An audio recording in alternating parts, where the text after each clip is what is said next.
Alright, hello, I am Isaac Amati, and I am here with Kevin Carroll as we are going over the landmark case of George W. Bush versus Al Gore for the 2000 United States election for the president.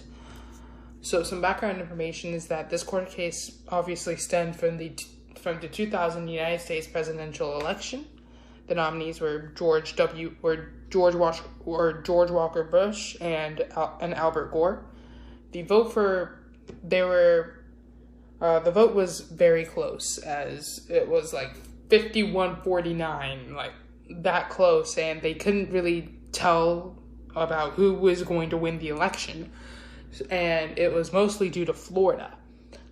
Florida's for the fight for who would get Florida's electoral votes were very close, and it was honestly very close to call because of each Floridian county had a different policy on how to count the vote, right? So that would lead to disunity. There was no one way on how to tally the vote in Florida. Each county had their own sort of different way of counting.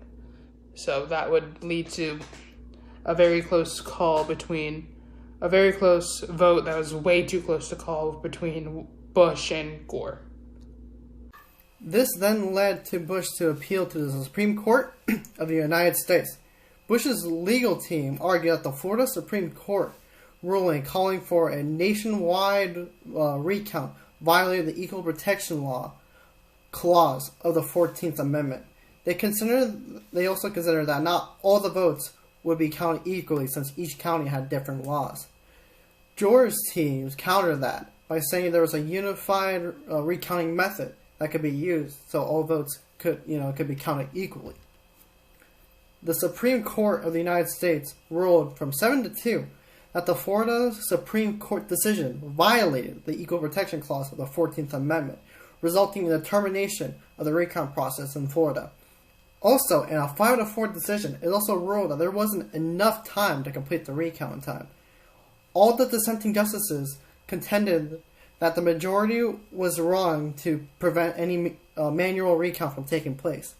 In Justice John Paul Stevens' dissent, he argued that the manual recount order had not violated the English Protection Clause. So mine and Kevin's opinion on this landmark case is that even though we know that even though Bush won, and we both know that he had a positive impact on this country during his 2 terms, we both agree that there should have been at least one more recount administered, and because the vote was like so close, and it was something as large as somebody was going to lead this country for 4 years.